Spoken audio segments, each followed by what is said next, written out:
Good morning students. आज हम लोग पढ़ेंगे pronouns. Let's get started. Read the paragraph and underline the pronouns. आपको पैराग्राफ रीड करना है और प्रोनाउन को अंडरलाइन करना है। Anya and her brother are going to their grandmother's house. तो आपको ऐसे प्रोनाउन पता है कि प्रोनाउन क्या होता है, जैसे कि हर है आपका हो गया, देयर हो गया है, और शी इज़ शी आपका हो गया, शीज़ नेक्स्ट लाइन में आपका, फिर शी कुक्स शी वाला भी हो गया, हर सेल्फ हो गया। ये सब आपका प्रोनाउन है। So what are pronouns? So pronouns are word that are used in place of noun. Pronouns वो शब्द होते हैं, वो वर्ड्स होते हैं जो हम नाउन की प्लेस पे यूज़ करते हैं। Pronouns agree with the nouns the replace in number and gender. Pronoun क्या करते हैं? एग्री करते हैं विद द नाउन्स, और वो किस में रिप्लेस होते हैं? नंबर में, आइदर जेंडर में। Pronoun can be categorized in the following types. इनके 9 टाइप्स होते हैं। There of 9 types: personal pronouns, positive pronouns, reflexive pronouns, emphatic pronouns, interrogative pronouns, relative pronouns, demonstrative pronouns, distributive pronouns, and at last there is indefinite pronouns. So we'll study about first of all personal pronouns. So personal pronouns are used in place of the names of people and thing. ये use होते हैं किसके name में? people और thing के place में हम personal pronoun का यूज़ करते हैं. अगर personal pronoun is the doer of the action, तो subject क्या होगा? The subject of the sentence, it is called subject pronoun. इसको क्या हम क्या कहेंगे? सब्जेक्ट प्रोनाउन कहेंगे. तब अगर जब पर्सनल प्रोनाउन डूअर होगा एक्शन का, तो सब्जेक्ट क्या होगी? The subject of the sentence क्या कहलाएगा? सब्जेक्ट प्रोनाउन कहलाएगा.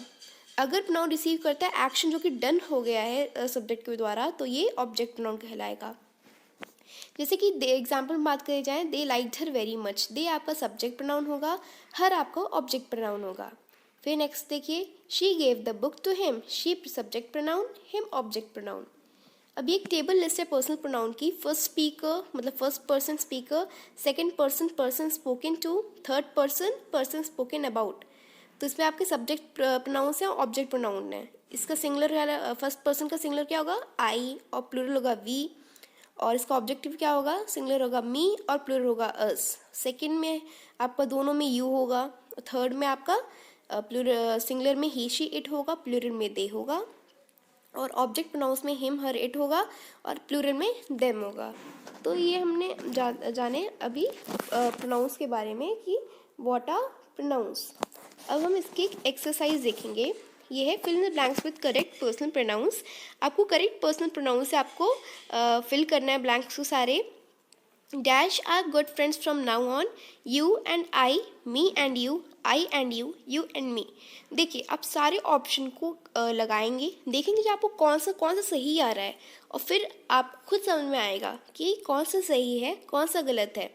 ठीक है. जैसे you and I are good friends, me and you are good friends, I and you are good friends, you and me are good friends. जो सही लगे आप मुझे बताइएगा ज़रूर कि कौन सा सही है और कौन सा गलत है. नाउ आएंगे पॉजिटिव प्रोनाउंस में. तो पॉजिटिव ओनरशिप डिनोट करते, जैसे कि हमने एडजेक्टिव में पढ़ा था. तो पॉजिटिव प्रोनाउंस शो ओनरशिप. ये आपको ओनरशिप शो करेंगे. दे टेल अस हु और व्हाट समथिंग बिलोंग्स टू. ये बताएंगे कौन और किसको ये चीज़ बिलोंग करती है. जैसे कि वी बॉट 2 हैट्स. हमने 2 हैट्स खरीदी. The blue one is Meena's and the pink one is mine. Mine क्या बता रहा है? ओनरशिप बता रहा है कि वो पिंक मेरी ही है. तो माइन आपका पॉजिटिव प्रोनाउन हो गया. और नेक्स्ट लाइन में हिज और हर्स पॉजिटिव प्रोनाउन हो गया. इसका टेबल है जैसे कि फर्स्ट पर्सन, सेकेंड और थर्ड पर्सन है. सिंगुलर होगा माइन, प्लूरल होगा आर्स, और सेकेंड पर्सन दोनों में योर्स होगा, और सिंगुलर में हिज हर्स होगा, प्लूरल में देयर्स होगा. Now if we talk about reflexive pronouns, so what are these? So reflexive pronouns are used when we want to refer back to the subject of the sentence. Reflexive pronoun वो होते हैं जब हम refer करना चाहे back to the subject of the sentence, उसको हम reflexive pronouns कहेंगे. In some cases they can act as the object of sentence if the subject and the object are same. कुछ केसेस में ये एक्ट करेंगे object of the sentence में अगर जो सब्जेक्ट होगा और ऑब्जेक्ट होगा अगर वो सेम होगा, तभी ये इन केसेस में एक्ट करेंगे as object. Reflexive pronouns are myself, yourself, himself, herself, itself, ourselves, yourselves और themselves. ये सब आपके reflexive pronouns हैं. जैसे कि myself, yourself और themselves. ये सब क्या है? Reflexive pronouns. अब हम बात करेंगे एम्फेटिक प्रोनाउंस की। तो emphatic pronouns are used to emphasize the action of the subject, they have the same form that as reflexive pronouns. Emphatic pronoun क्या होता है, ये एम्फेसाइज करने के लिए यूज होता है एक्शन को ऑफ द सब्जेक्ट, और उनके सेम फॉर्म्स होते हैं जैसे कि रिफ्लेक्सिव प्रोनाउंस के। माई सेल्फ, देम सेल्फ और हर सेल्फ, उनका सेम रहेगा, लेकिन ये यूज करेंगे एम्फसाइज करने के लिए एक्शन ऑफ द सब्जेक्ट को।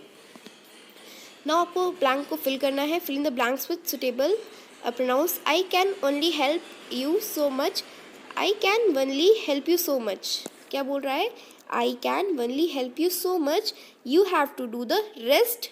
क्या रेस्ट करना होगा, आप पहले हमने जो पढ़ाया अभी तक जितना प्रोनाउन उस हिसाब से आप करेंगे तो आपको क्या होगा, आपको समझ में आ जाएगा कि कौन से करना है। लेकिन फिर भी मैं बता देती हूँ आपको क्या होगा।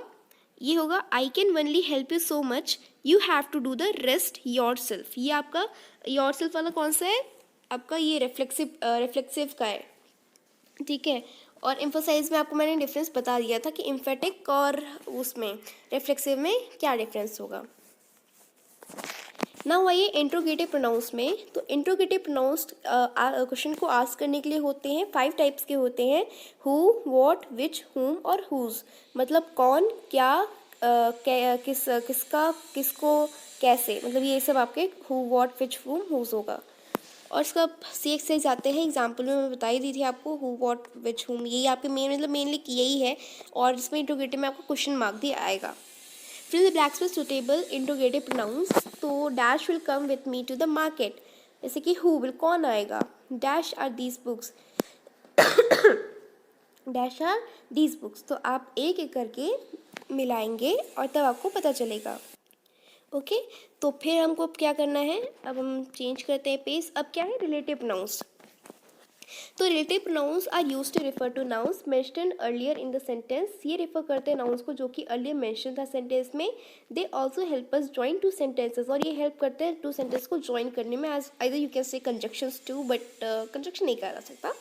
द रिलेटिव प्रोनाउंस, जो रिलेटिव प्रोनाउंस होते हैं वो होते हैं whom, whose, whose, that and which. ये सब आपके सेंटेंस को रिलेट करेंगे, जोड़ेंगे। जैसे कि हु, हुज, हुम, विच, दैट, ये सब आपके रिलेटिव प्रोनाउन है। और ये ऊपर की जो 3 हैं वो पीपल के लिए यूज होगा। जैसे कि the passenger who sat next to, जैसे मतलब क्या दो सेंटेंस हो गए तो उसको बीच से ही जोड़ेगा, as like you can say conjunction, ठीक है, जोड़ना काम रहेगा।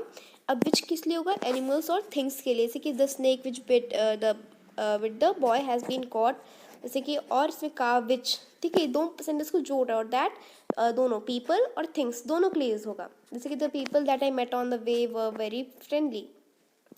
We also use what as a relative pronoun. हम लोग वॉट को एज अ रिलेटिव प्रोनाउन भी यूज करते हैं in the sense of that which और द थिंग विच।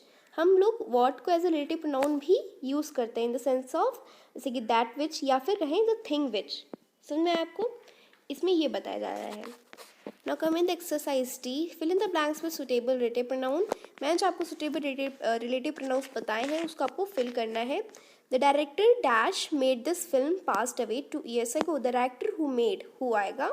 ये सब आपके कैसे आएंगे who, ये आपको सेंटेंस को join कर रहा है, तो आपका who आएगा।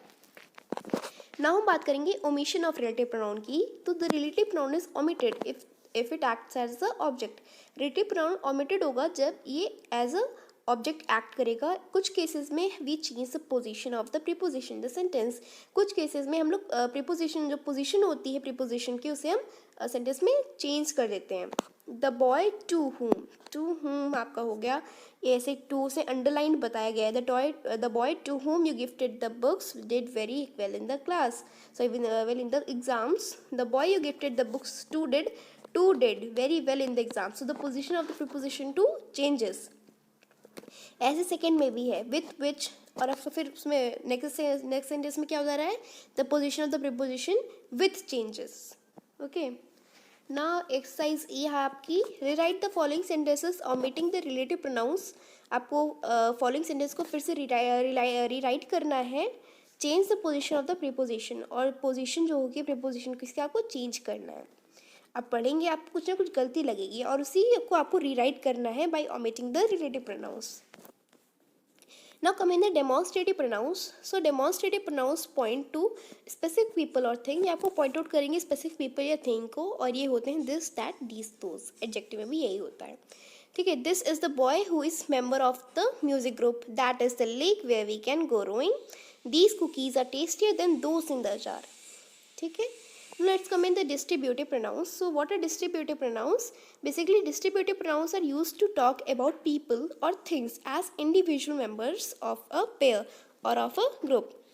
मेनली डिस्ट्रीब्यूटिव प्रोनाउन यूज होते हैं बात करने के लिए अबाउट पीपल या फिर कहें things as individual pair of members of a pair या फिर कहें आप ऑफ अ ग्रुप. एक distributive pronoun is always singular. एक डिस्ट्रीब्यूटिव प्रोनाउन हमेशा सिंगुलर होता है और देयरफॉर ये सिंगुलर वर्ब से फॉलोड होता है. कुछ common distributive pronouns each, either और नाइदर होते हैं. Each is used to denote everyone of a number of persons और थिंग्स टेकन सिंगली. और हम इधर आइदर और नाइदर किस लिए यूज होते हैं? To refer to individuals in a pair.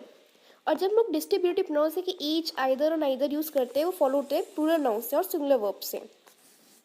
Note that when they are used as distributive pronouns, ये नोट है कि आपको जब वो डिस्ट्रीब्यूटिव प्रोनाउंस में ऐसे यूज हुआ जाए so they are used by themselves. उनको हम एज अ देमसेल्फ यूज करते हैं without a noun after them, और उनके आफ्टर कोई नाउन नहीं होता.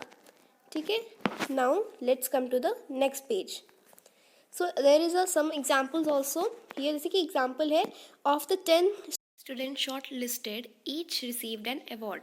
तो इसमें आपका ईच, आइदर, नाइदर सबके डिस्ट्रीब्यूटिव प्रोनाउंस हो गए. ना हम बात करेंगे इनडेफिनिट प्रोनाउंस की. तो what are these? Indefinite pronouns are used to talk about people और things in general. Indefinite pronoun को हम लोग यूज़ करते हैं बात करने के लिए अबाउट पीपल या फिर things in general. They do not refer to specific things. ये स्पेसिफिक थिंग्स को रेफर नहीं करते. और they include anyone, anybody, anything, everyone, everybody, everything, someone, somebody, something, one, all, some, few, many, none, no one, nobody, nothing. These are all indefinite pronouns, and their examples are like anyone can apply for the course, anything can happen, something is wrong, no one knows what happened, nothing is more important than peace of mind. And all these sentences, anyone, anything, something, no one, nothing, are examples of indefinite pronouns. So here, fill in the blanks with the correct pronouns. They have to fill the blanks with the correct pronouns. Now let's come to the next page. So let us write, यहाँ पर आखिरी page है. Let us write, complete the dialogue between Nitin and his mother using suitable pronoun. So here there is a dialogue between a conversation is going on between Nitin and his mother. So you have to use a suitable pronoun for that in the following blanks. So आज हमारा जो chapter है वो complete हो गया है. हम लोग अपने अगले वीडियो में नेक्स्ट चैप्टर पढ़ेंगे. तब तक के लिए हैव अ नाइस डे.